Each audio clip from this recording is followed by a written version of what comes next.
बिजली गिरने से गंभीर चोट या मौत भी हो सकती है। अगर आप बिजली गिरने से आहत किसी व्यक्ति को देखें तो तुरंत एम्बुलेंस बुलाएं। बिजली पीड़ित को छूना सुरक्षित है।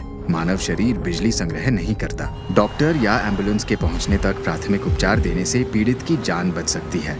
यदि आप पर भी बिजली गिरने का खतरा है तो उसके टलने तक इंतजार करें या संभव हो तो पीड़ित को सुरक्षित स्थान पर ले जाएं। अगर पीड़ित बेसुध हो तो दिल का दौरा हुआ हो सकता है। श्वास और नाड़ी की जांच करें और तुरंत सीपीआर दें और देते रहें जब तक मदद न पहुंचे। अगर पीड़ित जागृत पर स्तंभित है तो उन्हें धड़ और पैर से सर नीचे रहे ऐसे लेटाएं। सीपीआर और प्राथमिक चिकित्सा सीखना आपातकालीन स्थिति के दौरान उपयोगी हो सकता है।